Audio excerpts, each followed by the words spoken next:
Okay, so welcome everyone. Carolina, I go by Carol for short. I'm one of the main astro butterfly teachers here and a consulting astrologer as well. Thank you for joining me today. I know there's a lot of ways to spend an hour, so appreciate you being here. And we have gathered here today to talk a little bit about aspects. Um, how many of you, by show of hand or little invisible hand, how many of you are already familiar with interpreting aspects in a natal chart? Okay, good. Yes, thank you. You can also write things in the chat box for me. How many of you have no idea what aspects are? Okay, good. Hopefully not. Hopefully you have some idea of what aspects are. Still learning. Okay, good. Yeah, that's I expect to see a lot of people who are just starting. So we're going to have people here who are just kind of starting to get an orientation around what aspects are. Others, we always have professional astrologers in our calls as well. So we try to make it interesting for everybody.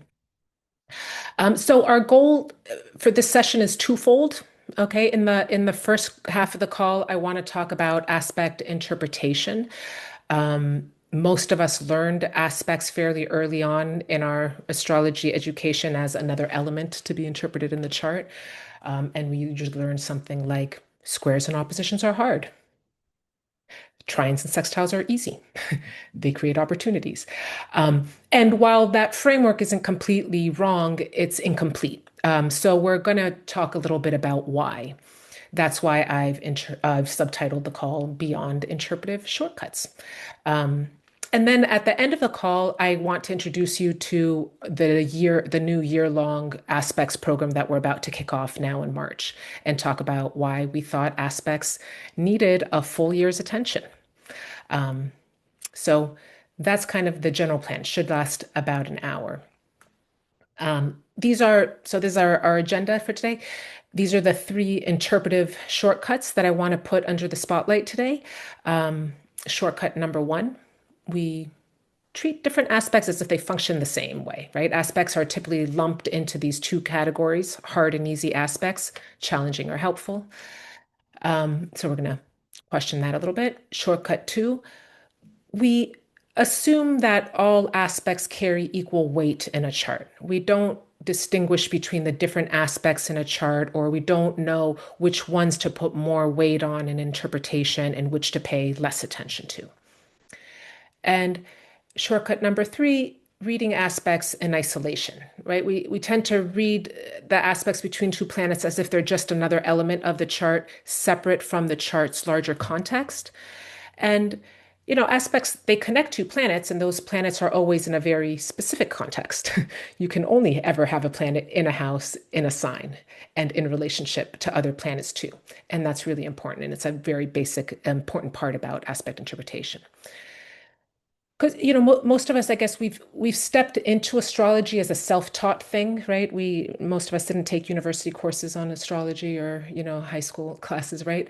And so we learned to start looking up the different elements in a chart one by one in an astrology book, if you're my age, or just on the internet if you started learning more recently.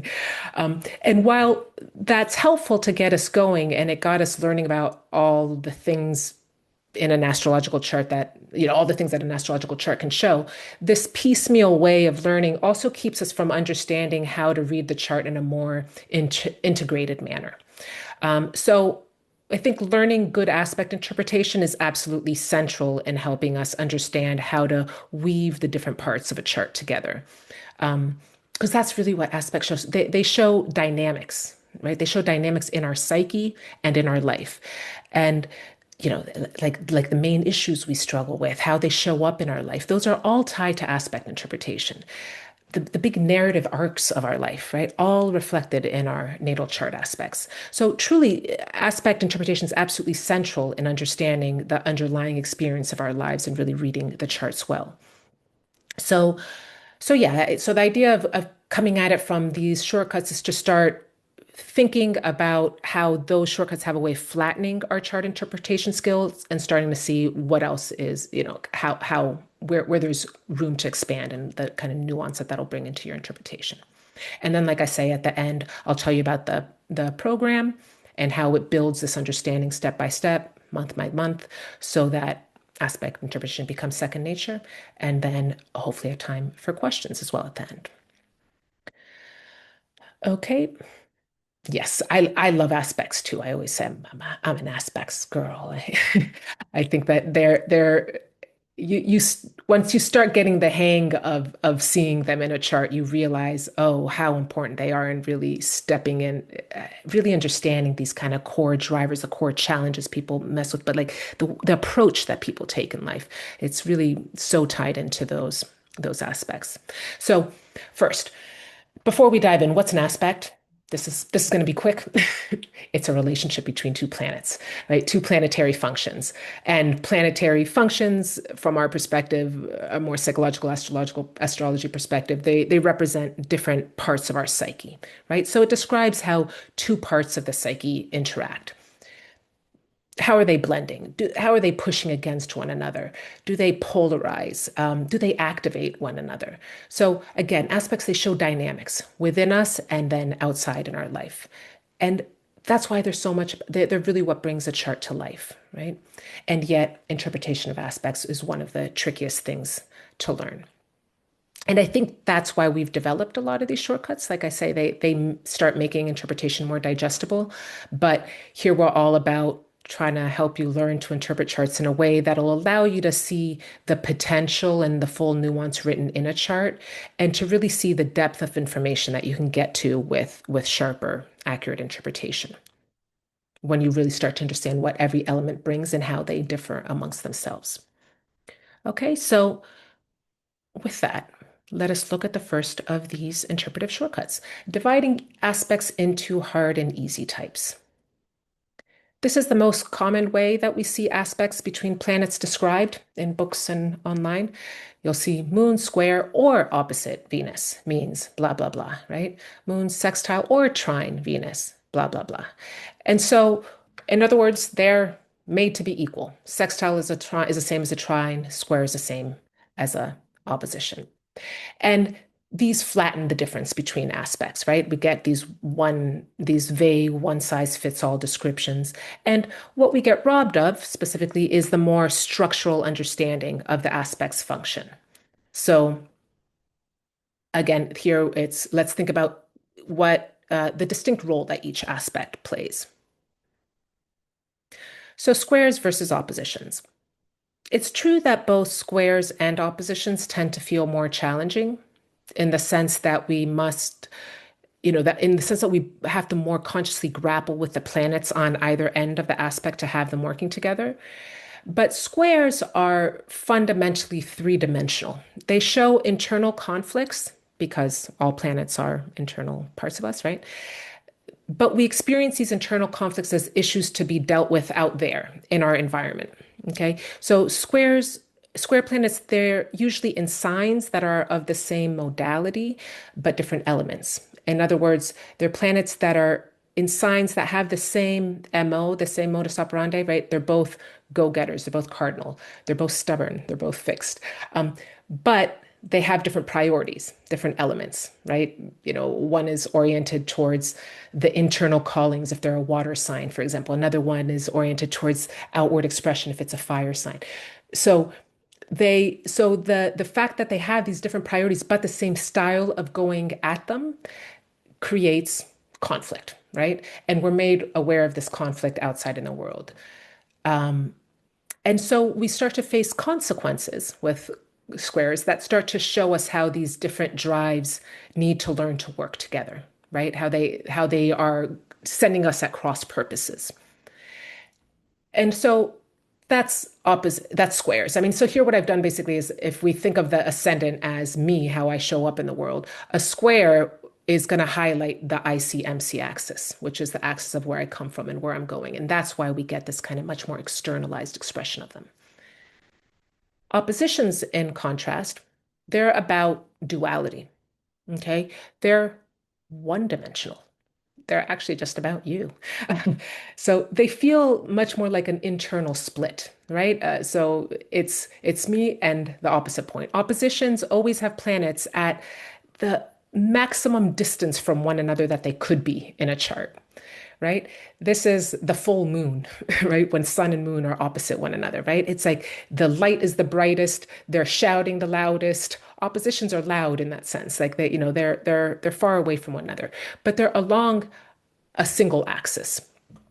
Um, and so we have trouble recognizing usually that they're both of us, right? That both planets on either side are actually me. So oppositions tend to have this kind of polarizing feel, but fundamentally the work is about seeing that the two parts are two sides of the same coin. Okay, they're working on the same plane. Um, they're not so much about competing directions like a square, but rather more about, again, polarity, duality, about holding tension between two complementary forces that define one another. So each side only makes sense in relation to the other, right? Growth happens when we can hold both ends of that axis consciously instead of over identifying with one and projecting the other outward. And again, while squares, so they have these kind of fundamentally different arenas of action. So squares are are showing up more in the world, while oppositions tend to show up more in our one-on-one relationships, where we end up having one of the two planets reflected back at us. And so and squares, actually, they're also the aspects that are most active in pushing us to make changes in our life, precisely because they tend to externalize more, right? So they push us to direct ourselves in different, more aligned ways. So they're really the strongest movers and shakers in our lives. The squares are really the ones that push action. And it's precisely because they're in that 3D world, because they're oriented towards, okay, well, where do I need to go? That's the square turning a corner kind of energy. So let's put this in an example. Um, we're going to compare Mars opposite Neptune versus Mars square Neptune. Okay, so here we have our Mars, our will, ego, drives, meeting Neptune, which is the collective drive towards transcendence. This, Neptune's placement shows a longing for unity, inspiration, imagination, an escape from the mundane, right? That's the quality of Neptune. So in both cases, what we have is a connection between Mars and Neptune. Right? These two planets are locked in a dynamic relationship. That's what aspects always mean. No matter what aspect, it means this one and those two planets have some relationship, right? They're locked in step in some way. So that in this case, it means when the person feels driven or starts to go after something, right? When they start to Mars, when they start to move, then Neptune also emerges, right? That longing for unity or illusion or strong spiritual drive. So when one shows up, the other shows up. That's what an aspect means. But what's the difference? So let's look first at the opposition. In the opposition, what we see is that the two planetary drives feel like a split. Okay, that's right. So here we've got the person getting up and then Neptune out there, right? With oppositions, like I said, the person struggles to own both drives at the same time. So they'll have to come to learn about both sides of themselves by having one reflected back to them. And so in practice, two planets in opposition have a kind of seesaw kind of characteristic, a seesaw relationship. We lean on one sometimes, and then we lean on the other, and then we go back to the other one, and that kind of process. And sometimes we'll see one in another person, and we're being the opposite planet, and then those seats will turn, and we'll suddenly start enacting the other one and project the opposite, right? So in the case here of Mars and Neptune, right? Mars is how we assert ourselves, and Neptune's where we lose control or sacrifice. So when Mars is in opposition to Neptune, at some moments we might be coming most strongly from the Neptune side, and we find it very hard to stand up for ourselves, for example. But then in other instances, we'll suddenly come off as way too aggressive, Mars. right? And we're made aware of this in our interaction with others, right? Especially in our most personal relationships. So that's the kind of characteristic of the opposition. It's like at one moment I'm doing this one and I'm seeing the other one out there, like, why is that person being so aggressive? And then another moment we're being the pushover and seeing the other person is really pushy. And that's the kind of mirroring quality that you see with oppositions, with any two planets in oppositions. So yeah, with Mars and Neptune specifically, I think that you'll find sometimes that people tend to behave like I know plenty who behave mostly from their Neptune and act way too compassionately in their relationships at the expense of their own needs and wants, Mars. And then sometimes, like I say, you'll get people who are more have more of the tendency to get quite selfish, Mars, and attract the Neptune in their partners. So, maybe people who are escapist or artistic or aren't assertive themselves in some way. And so that battle that we find ourselves having with the partner, that reflection back, or the willingness and determination that we have to continue enabling them, whatever it is that's showing up there, that's the universe's way of helping us see that other side of us, right? And helping us come to terms with it. So it's that process of reflecting it back and over identifying with one versus the other that really characterizes this opposition dynamic.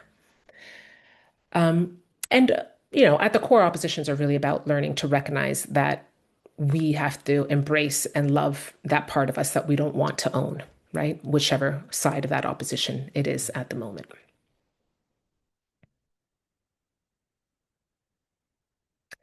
The square, in contrast, can feel a bit different. Um, so again, we're going to have Neptune's compassion, intuition, creativity, and Mars's initiative and drive working very strongly. But the two drives or forces have a way of working at cross purposes, like I said.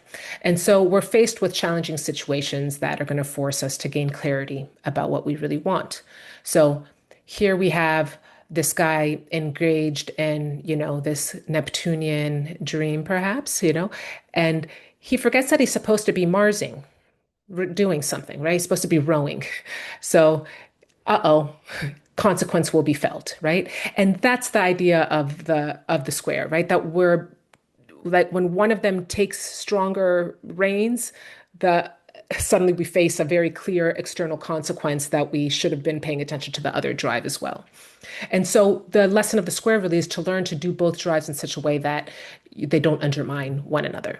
So in the case of Mars square Neptune, you've got to, maybe learn how to use your faith, idealism, creativity, Neptune, in a way that supports your will, your goals, your sexual drives, Mars, right?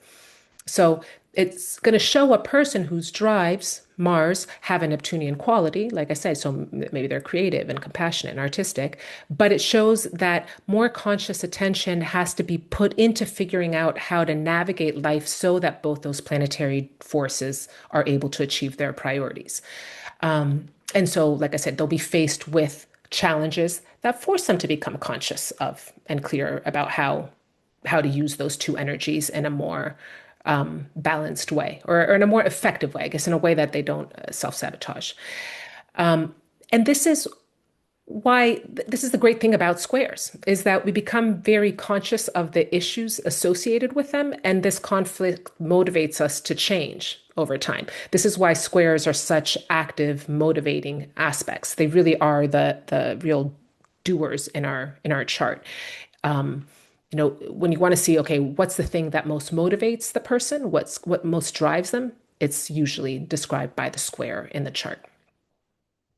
And so, yeah, with the Mars square Neptune, it's about learning to direct their energy, Mars, in a way that helps them manifest their own Neptunian dreams or visions, whatever that might be.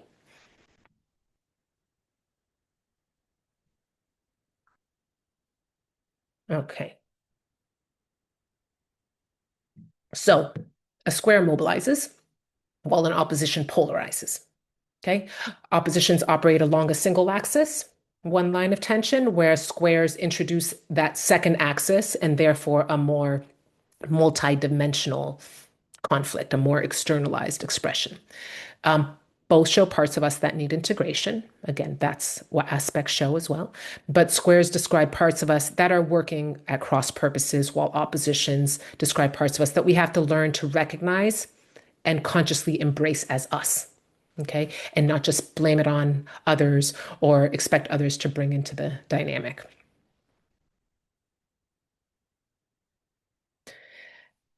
How about trines and sextiles? Um, Well, in the case of both trines and sextiles, we've got aspects that are generally formed by planets in signs of the same polarity. All yin signs are all yang signs. And I say generally because there's a thing called out of sign aspects, but the general logic of aspects stems from this kind of similarity of signs. So natural trines, like I said, they're between planets that are of the same element. So all earth signs, all water signs, all fire signs, right? So, unlike squares, these are planets that have the same general priorities, right?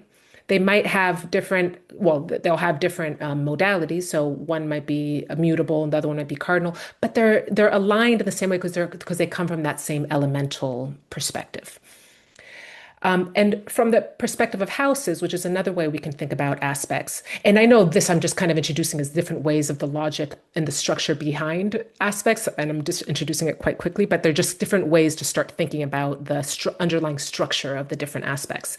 But here, basically, if we think about the ascendant as me, again, the trine is going to be to the ninth house and to the fifth house. Okay, those are the trines to the ascendant, the house of creativity and self-expression, the fifth house, and the ninth house, which is the house where we form our beliefs, our life narrative. So these are both houses that are about the natural flow that stems out of us. Okay, and that really characterizes the quality of a trine. They have just this like unthinking style that just, well, it's just what naturally comes out of us. Okay, default almost, right? Like we don't really think about it very much. That's the degree of ease. And in contrast, sextiles are going to be formed with planets that are of the same polarity. So they're both yin or both yang signs, but different elements. So we'll have earth signs, sextile, water signs, right? Water signs will always be sextile earth signs. Fire signs will be sextile air. So fire and air go together and water and earth go together, right?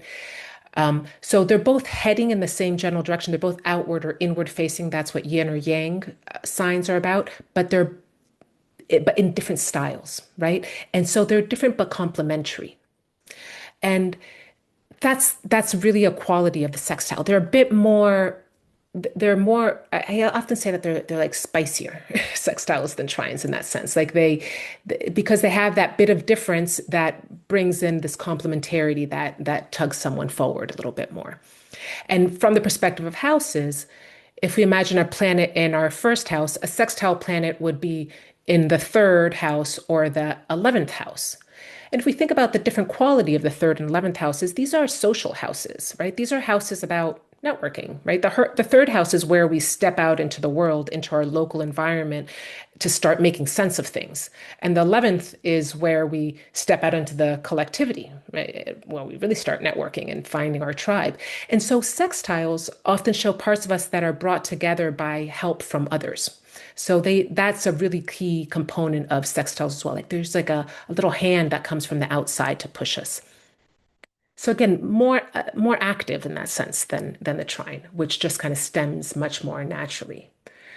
With the trine, opportunities just fall in our lap, while sextiles take more getting out there, more doing, right? They're more active. And so, right, innate talents versus talents that need cultivation. Trines can be much lazier aspects, right?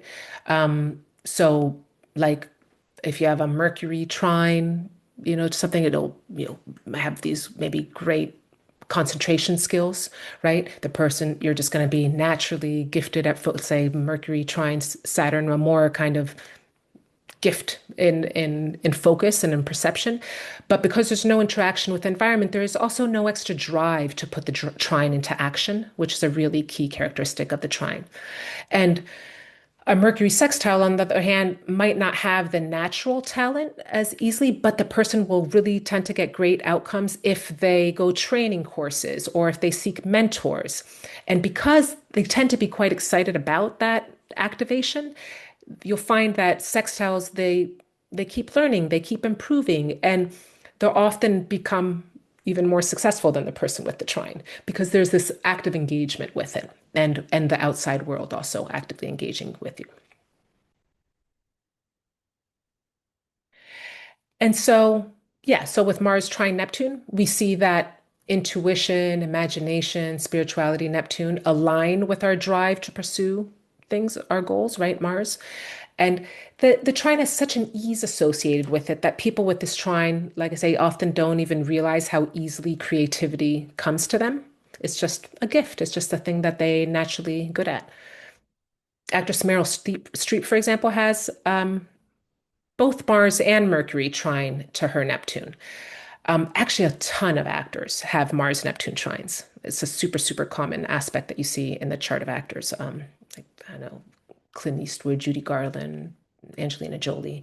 But I think that I always like Meryl Streep because she just seems so effortlessly talented, and I'm sure she works hard. But there's just this. I think it really, especially like the Mars end with Mercury into Neptune, and you think about just the fluidity of Neptune and how it feeds into the way she just seamlessly seems to transform completely into characters, including her speech, which I think is very Mercury.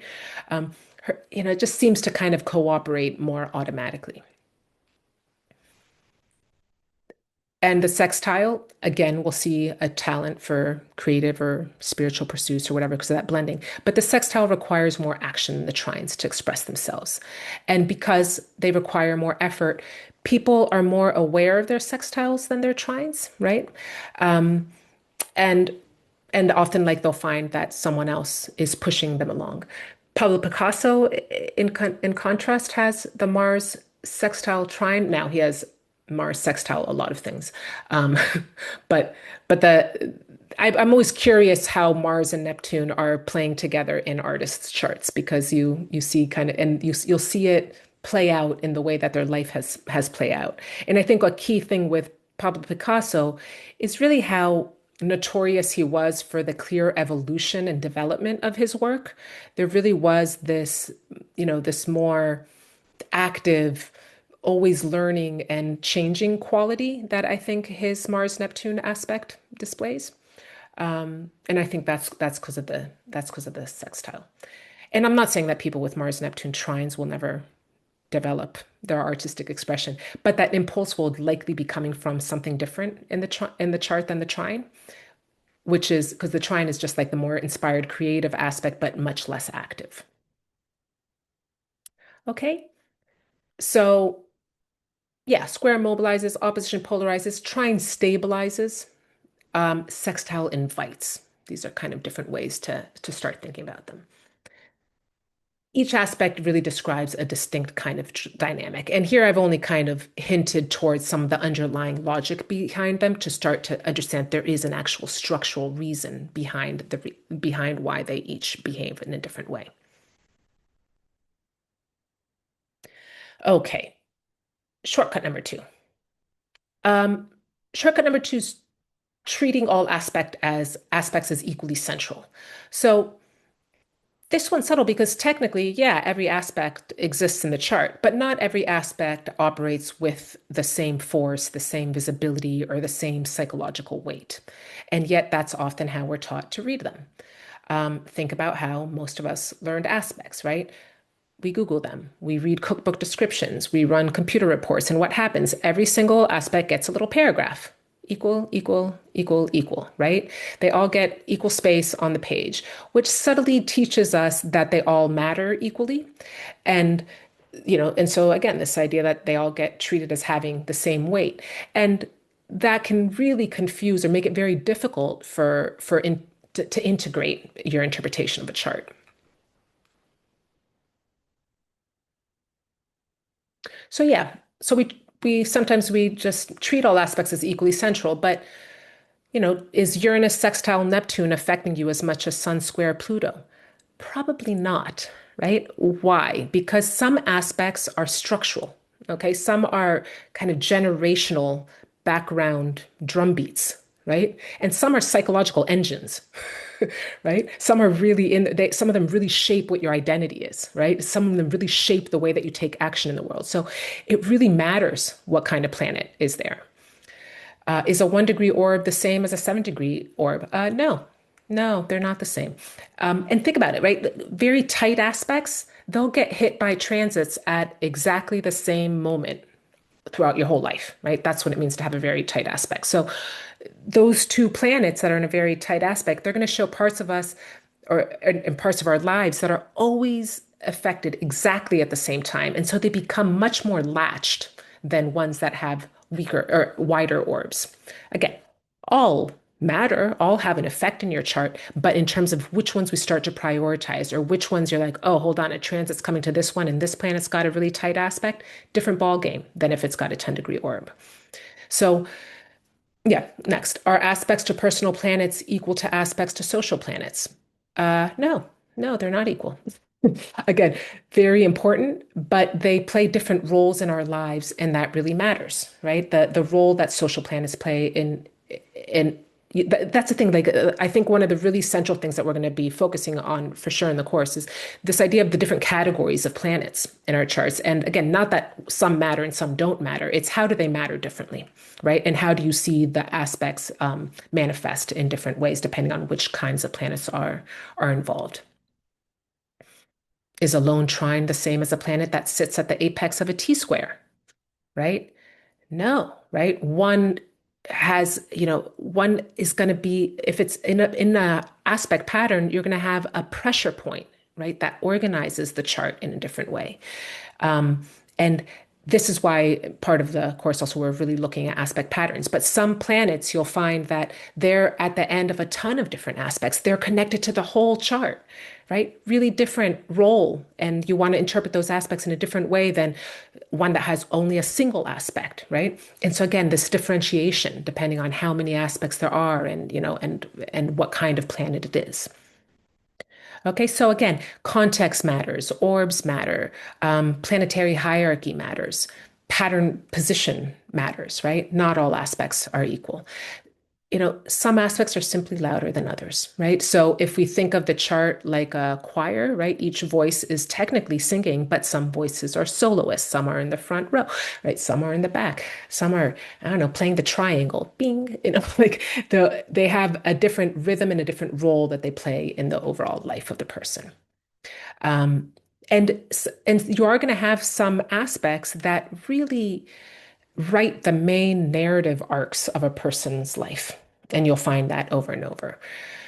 So, one of the things that's really important to practice in aspect interpretation is precisely understanding what amplifies an aspect, what diminishes it, what makes it central, and what makes it more background. And that, my friend, takes time and experience to develop, right? But it starts by being aware that these different qualities matter.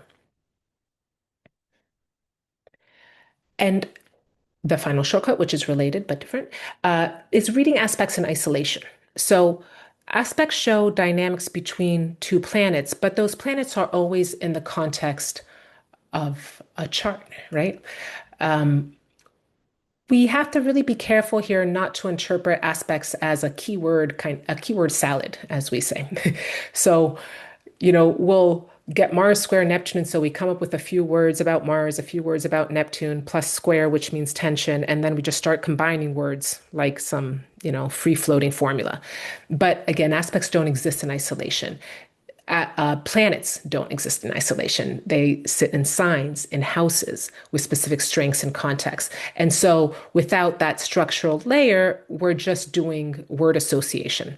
And it's like, and they're not going to be completely off, but you just end up losing the real depth of the contextual relationship that you get if you kind of slow down and put each planet in context first, right? Mars is in a sign and in a house. Neptune is in a sign and in a house. And the square is a very active dynamic in itself. So the key thing to remember is that the aspect is the final layer in interpreting a placement, not the first. right? So first we have to understand what Mars is doing in its sign and house. Then we understand what Neptune is in its context. And then only then do you start to look at what the square is actually doing between them.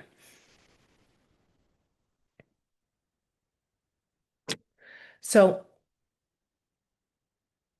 with Mars square Neptune, for example, we might get a simple interpretation like Mars drive, Neptune illusion, square difficulty, and therefore we have difficulty taking action, right? That would be a keyword salad, as we say.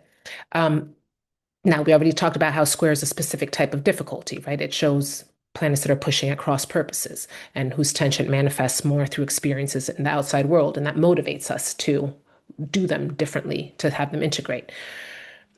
But here we also want to think more concretely about what kind of Mars is in tension here. What is Mars doing in the chart? And then what kind of Neptune? What is Neptune doing in this chart? And so let's say that it's Mars in the 11th house in Pisces and Neptune in, yeah, in Sagittarius in the 7th. Suddenly I was like, hold on. There we go. So here's a chart. We'll start with Mars. So Mars in Pisces in the 11th, right? So that in itself, all the time when I read descriptions of Mars aspects, like kind of cookbook descriptions, they always assume an aggressive Mars. That always seems to be like step one in the problem with a lack of context. I mean, this is why I wanted to use Mars as an example, because I think it's one of the ones that most gets mischaracterized, precisely because one of the places where you really go wrong if you don't identify the context of the Mars. Mars in Pisces is not aggressive, blunt Mars, right? It doesn't assert itself in a direct or confrontational way, right? Mars in Pisces expresses drive through flow, right? Through intuition, through responsiveness, right? It's a water sign, it's mutable, it works through timing, through imagination, maybe, right? Sensitivity to what's happening. Pisces has this kind of like very receptive, morphy quality, right? And it's in the 11th house, a collective house, a visible house, right?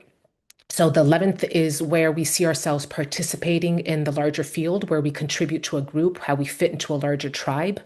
So this is a highly intuitive, fluid, image-aware style of action, right? That's highly visible and seeks participation in a larger group field. It's not a fighting Mars, right? It's more performative, artistic, and moving within a field.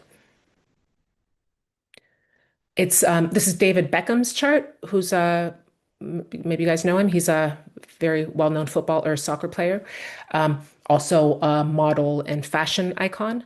So we can see how he expresses that Piscean fluid style of movement. Now, I don't know very much about football, but there was a film called Bend It Like Beckham that some of you might have heard of, which tells me that he was known for a style of action that probably had quite a bit of fluidity, right? Which I thought, again, I don't know anything about the specific technicality of his game, but I just knowing that it's on Mars and Pisces, I can imagine that there's something about the way he played that was very kind of responsive and twisty. So,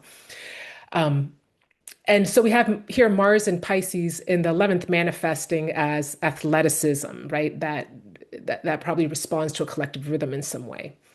Now let's look at Neptune, right? Neptune's in the 7th house. So vision, idealization, imagination, all of that comes through the relational sphere, right? The 7th is the house of partnership, right? Of projection, of mirroring as well, right? So Neptune here means that projection and idealization operate through relationship, right? The relational field becomes the place where Neptune with visions, where myth gets created, right? Where fantasy and an image gets amplified. Um, oh, there we go.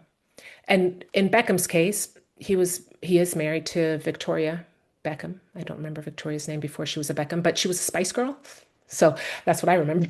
And at the time that they met, she was much more globally famous than he was. So that the relationship itself really heightened his image into like kind of more mythological status. So I think Neptune in the seventh, on the one hand, it suggests that there's going to be a Neptunian quality to his partners. Okay, done, kind of something imagey about the partner. But fundamentally, again, remember the chart is always us, right? So these are drives and qualities that he has to come to understand about himself over time, right? Planets in the seventh house get mirrored back at us. So we'll see those qualities in our partners, but fundamentally, the idea is that we're going to learn those qualities about ourselves, start recognizing them in ourselves. Um, and so I think that Neptune in the seventh, it's really indicating his own more mythological status that he's had to come to accept and see in himself. And I think it speaks to his identity also as a fashion figure, like, again, getting more into artistic stuff in that sense, a style kind of icon. Um, and so he had to come to recognize that about himself. That's why Neptune's in the seventh, I think. Okay, so we have this fluid, boundaryless Pisces style of action up in the collective field, and this Neptune that's fundamental to who he is, but who he comes to discover over the course of time and through relationships. And so if we bring in the square, again, the square, it tells us that these two arenas, Mars and Pisces in the 11th and Neptune in the 7th, they're not automatically integrated, right? They push against each other in some way. And again, squares manifest through lived experience. They show up in the 3D world. And again, they also will show fundamental dynamics that propel us in this world, right? So, what's the tension here? I think that on one side we have this fluid, the kind of more collective Marsy quality, and the other, the glamour, projection, idealization through partnership, right? The image, the myth. Yeah, remember this though, right? There's the energy of Marsing, but then Neptune shows up in his environment and forces him to have to engage with it in a different way. So it's not about difficulty taking action. There it is, right? It's a tension between performance, Mars, and projection, Neptune in the seventh, right? A projection of an image. So between being an athlete, Mars, and being an icon, Neptune, right? And having to square that, right? That's going to be one of the ways that this tension manifests in his life. It would have created pressure in his world, right? And so if we stop at Mars square Neptune equals confused action, you miss the point entirely, really, about that. I mean, this guy had no problem taking action, obviously. I mean, it's certainly not physical action, Mars action, right?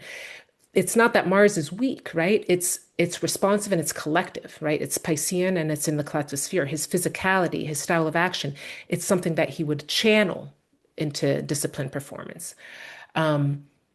And so the square, I think it didn't paralyze him. I think quite the contrary, it pressures him. It required kind of conscious attention, and so that it shows us that there's this friction that he feels is something that demands development. And so in his case, it's something about being this image, this more iconic person, that and he gets pushed to understand that part of himself through relationship and squaring that with the way that he chooses to take action. Mars. Okay. Um, so yeah, I think that's kind of where the keyword salad tends to fail a little bit. And I think, and with any of the charts that we've looked at, you want to go in and think about the context. I had showed Meryl Streep, for example, right? That Mars and Mercury are also in the 11th, interestingly enough. So also in the collective sphere, parts of herself that she uses to, fit into the collective in a deeper way. They're coming in through Gemini, right? So there's something there about language or like, her ideas, right? And those are the ones that kind of creatively flow. And I mean, Meryl Streep known for her transformation ability to just take on accents, right? And just like speak in all these different ways. So I think that also very much speaks to the Gemini quality. So the point really is that aspects describe the dynamics between planets, but that dynamic becomes much more meaningful within the structure of the chart, right? Once you start to see, okay, in which way are those planets already behaving initially, and then bring in the piece of how they start to interact. Okay, so let me pause there for a second before I get into the details about our aspect patterns course. Um, any any big questions or anything like that that I've missed? Let me take a look here. I've popped them in your own Thank chat, you. I Caro. see them. Perfect. Um, okay, right. So what happens in things like a grand kite where the trine is incorporated with an opposition?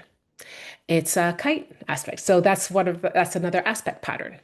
It has both. So you what you'll get is the flow and the ease of the grand trine, but the opposition will give it like an activating push, right? And that's where you start to think, like you start to understand aspect patterns as yes, having these component parts, but that then they become more than the sum of their parts. So a grand kite a grand trine, for example, lovely aspect, right? It shows a very ease of flow of three planets, but not that, I don't know, go-getter. You put an opposition to it, or it's maybe that part of that grand trine's part of a square as well, and then you get much more push. Um, Can you say that a square mobilizes to building something? Yeah. So, for example, the square that we just saw with David Beckham, right? He has ended up using much of his energy and orientation towards much more Neptunian goals, right? So, to build, right, to pursue Neptunian aims, creativity, right? More a visual aesthetic, right? Which is more Neptune. And you'll always find that your squares push you to act more strongly, to change something in your life. Um, thank you. How about, sorry, I was saying thank you too. I'm so excited I could make it. Um, how about approaching or separating aspects, especially oppositions and squares, please? Yeah, no, I'm not going to get into that level of detail, but yes, very important. In fact, we plan to have a special webinar on the topic of applying versus separating aspects because they do have difference. Like, so for example, uh, this is me, so I cannot not answer a question, but I'm going to answer it very briefly. Like for example, when you're looking at aspects in transits, you by far look more at applying aspects. The moments when a planet, when aspects are coming into perfection, that's when you really see the push, the building into it, right? And so they do have a different logic. In the natal chart, you can figure out, okay, is this conjunction, is it an applying conjunction, or is it a separating conjunction? And there will be a slightly different interpretation there. One, it's like the planet is coming into the energy and so almost acts more like a magnet. And the separating one, it's like, already walking off with that knowledge. It has it's kind of like early degree planets versus late degree planets, right? They have a different arc of development there. Will we cover conjunctions today? No, I'm not really covering all the aspects. No, we didn't cover quincunxes either, which are my favorite aspect. So, so no. Thanks, guys. Okay. So, yeah, so as you can see, I mean, aspect interpretation is not super simple, right? It does require knowledge already of planets and signs in houses, right? But that's the fun actually of aspect interpretation, right? It's also why after teaching a number of other courses where we covered aspects over the course of a week or a few weeks, we decided that this topic really needed a full year of practice and integration because aspect interpretation is essentially the interpretation of planets and how it's how the chart is interacting with one another. So it's a complex matter and it really starts to strengthen your overall interpretation skills. So here I'm going to turn more to talk about our aspects program to see if it's something that you're interested in participating in. And if you're not interested, I mean, you are welcome to leave the call. If you're unsure, stick around and see if it might be up your alley. So this is actually the second course of our natal chart mastery track. I can see a lot of people who already were in our first one. So, and it's the natal chart mastery track, it's really meant to break some of the bad habits that we've picked up from our cookbook astrology self-teaching, I think, and to start to hone and integrate all your knowledge and skills. And the aspects and patterns course is really the meat of the track, right? It's because both signs versus houses and the 7-step formula are shorter 4-week courses. But this is a year-long course because reading aspects requires constant interpretation practice, right? And that all takes time to form. So, yeah, we look at charts and they have all of these different parts, right? And as soon as you look at them, the one, especially if you cast them with the lines already, they give you a different impression. So those lines are really, it's like they're really the central part of the complexity of interpretation. Some look like they're full of red lines, right? Others much less so, right? Others just have lots of aspects from one set to another. This is that. That's Gordon Ramsay actually. That's very, I don't know. Like sometimes you just get a sense of them too, like when you look at all the all the lines. But the point here is that natal chart is complex, right? And when we try to look at, even when we try to look at just one planet at a time, we'll see this. This is typical, right? It's incredibly common that one planet has more than one aspect. And so the program is really trying to help us untangle that knot of the natal chart. It's like I say, 1 year program with 12 modules and monthly calls and content. So it's not going to be every day of the 12 months of the year, but there's a rhythm here where every month there's going to be a rhythm. Um, so yeah, why aspects? Like, why did we decide that this is really the place that we need to dive deeper? And again, this is the idea that without aspects, we only have these disparate planets and signs and houses, which make sense in isolation, but really remain disconnected from one another. And so this this is the kind of the pillar in interpretation that really brings the natal chart to life, that really helps us understand how everything bridges together and how the chart starts to work more as a system, right? Not as separate placements. Yeah, and what we haven't talked a great deal about in this call are aspect patterns, right? I alluded a little bit to their importance when talking about shortcut number two, right? The importance of recognizing that not all aspects are equal. Um, but aspect patterns, right? They really show how different areas of the chart come together and they help us synthesize the meaning of multiple aspects. So, like I say, they are more than the sum of their parts, but it really helps to understand the sum of their parts to understand the quality that you get from those larger patterns. So the T square is a great example. It is an incredibly activating, aspect pattern in the chart, right? And in part it's because it has two squares. And like I said, squares are very activating, right? But they end up really reconfiguring the relationship between them because all of those planets are already tied into in this kind of like dynamic energy. And so we really want to give the time to dive into each of the aspect patterns on their own also to start to understand and break apart really what that dynamism is all about. Um, yeah, so ultimately, the aim of the course really is to help you learn to better interpret the underlying structure that connects the main themes of the chart. And this is how we are separating it out. So each month, we deep dive into a specific aspect. Okay, we're going to analyze the distinct qualities of the aspect, right? So like I started to here, but like obviously in much more depth, right? How a square is different from an opposition, right? Than the trine and the sextile. And then we interpret it in the context of the natal chart placement, right? So in planets, in signs, in houses. And we practice with chart examples and exercises. So a lot of the work is it's the combination of both learning, teaching the structural underlying qualities of each aspect, but then giving yourself time for practice and integration. And then in the second half of the year, that's where we're really shifting more to the aspect patterns, right? So understanding how they start to work together and how their separate geometry really starts to impact the whole chart. Okay. So yeah, the ultimate goal here is to learn to come up with more meaningful interpretation by really forcing the practice of integrative learning, right? Of practicing and seeing how the different parts come together.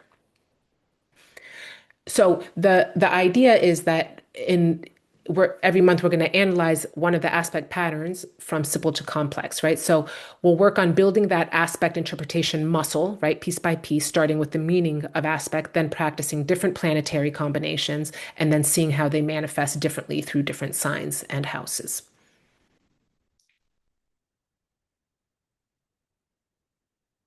Okay. Yeah, so I think that the main, I really think this idea of structural clarity is the real importance. This idea of being able to start to connect these different elements into a more single coherent story. Um, so that when you're seeing a transit, when you're trying to analyze, a specific planet in a chart, you can understand the context that it's in, right? And how that plays out at different moments of the life as well. Again, this idea from fragmented meanings to really understanding what's the main driver behind the chart as well. Understanding more, okay, where do I start when I look at a chart instead of just getting overwhelmed by all the lines? So this idea of starting to get an idea of the different networks of meanings, how to cut into a chart and what that will come out from in the end. Okay, and this is here we go, finally, the monthly activities. Um, it's 12 months long, and every month we have at least these series of activities. So at the start of the month, you get a pre-recorded video and transcript that gives you the fundamental theory and understanding of the meaning of the aspect. Then a few days or a week later, I'll do a live webinar, where I get us applying and digesting the theory. Okay, so we'll look at how different planetary combinations manifest. We'll look at how different categories of planets manifest differently in aspect, right? These are the deep dive interpretation fests.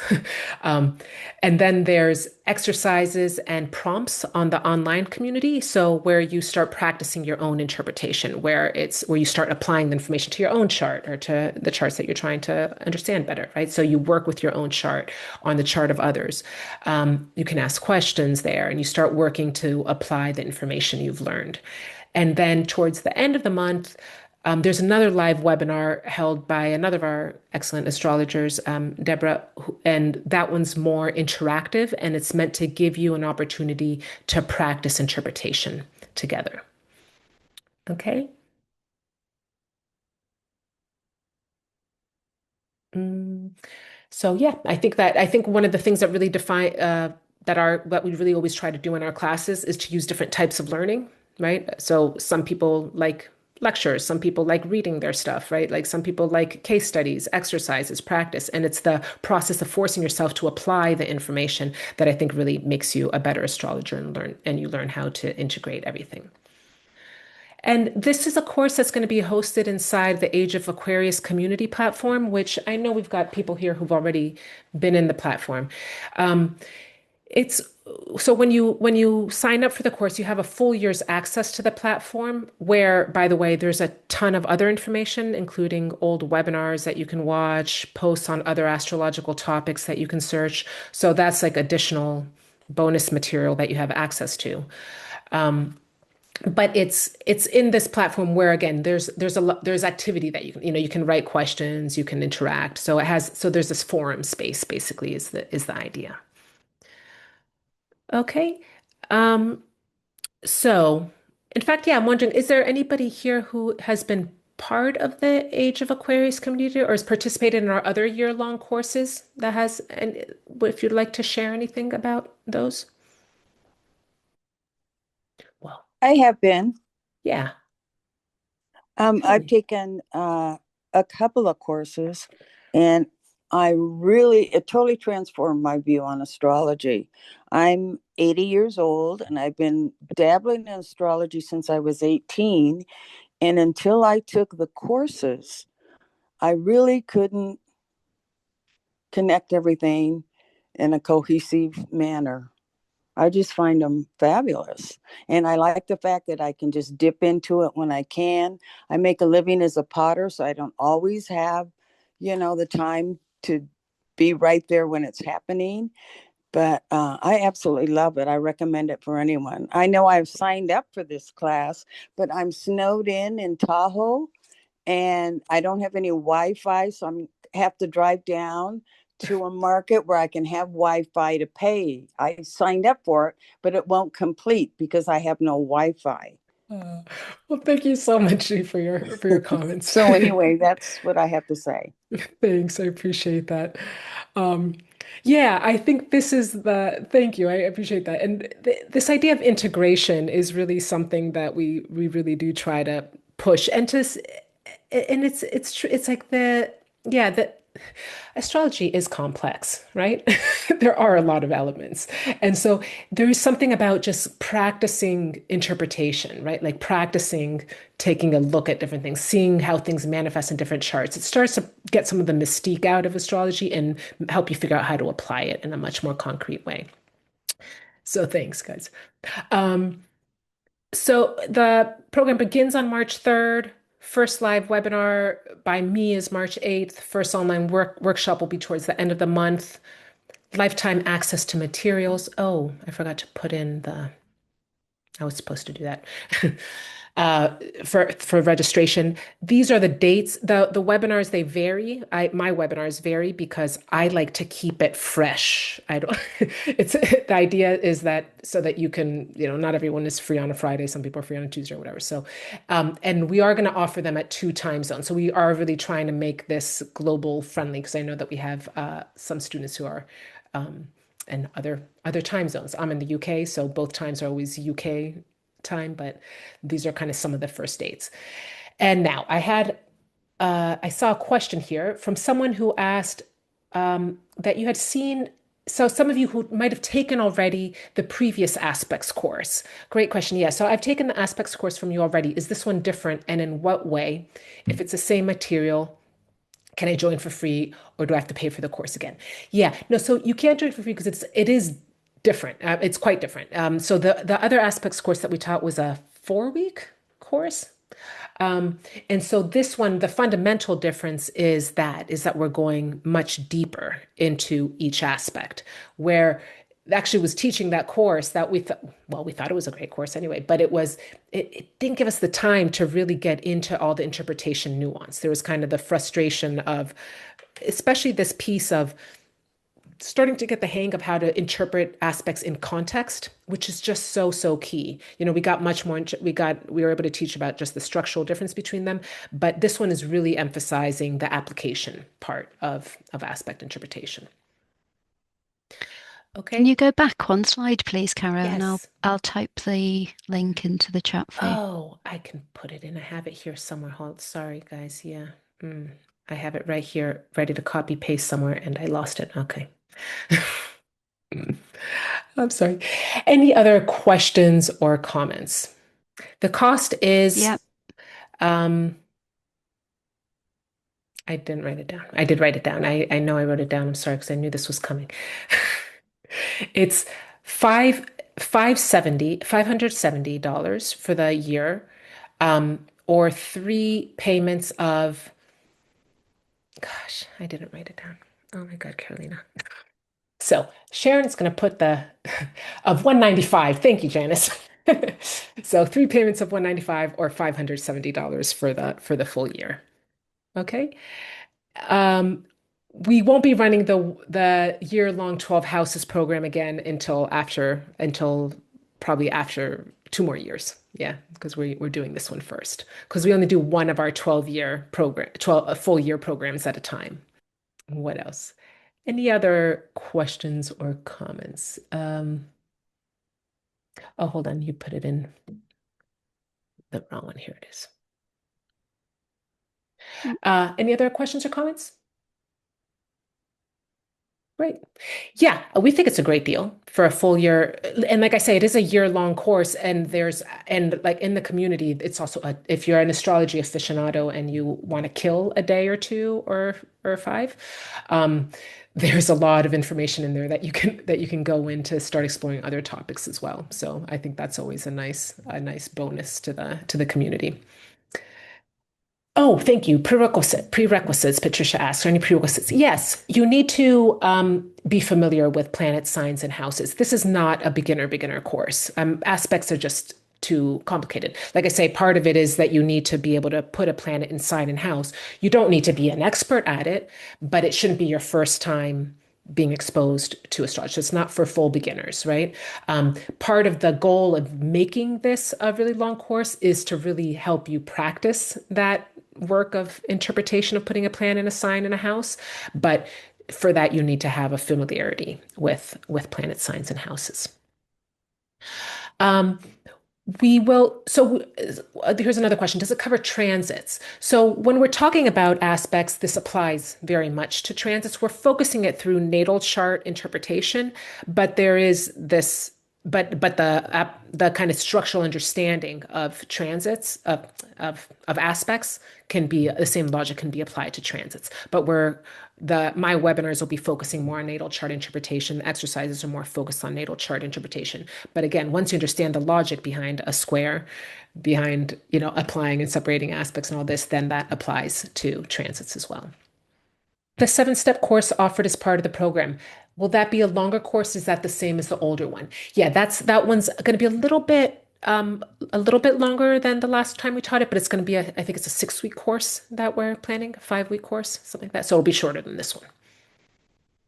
And that's a great one too. That we'll teach after at the end of the aspects course. So in 2027, and that's about really learning again, helping you learn synthesis and kind of formula for cutting into synthesis of natal chart interpretation.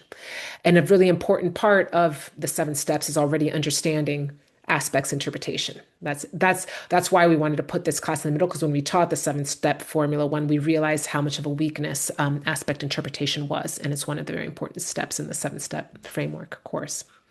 What is the best software program for the course charts? Yeah, so the free, thanks Sharon. Yeah, so to cast a chart, there's free softwares, right? Astro.com is usually that's the one that I use to cast my example charts, these ones this style. Those are astroseek.com is another really nice one. These are the online ones. I personally, in terms of paid software, I use Astro Gold, which is for Macs. Okay. Great then. That's it. Thank you. Thank you for hanging on. Did I get all the questions? Yes, great. Thank you. Yes, you did. Okay, well, thank you all for joining me. And yes, we will send the recording, and hopefully I'll see you guys at the aspects course in a week and a half where I'm preparing for the conjunction. I've been thinking a lot about conjunctions recently. I've got conjunction on the mind. Preparing. Shocking how really, really interesting. Got some very interesting examples planned up my sleeve, so don't miss it. Okay, guys, take care.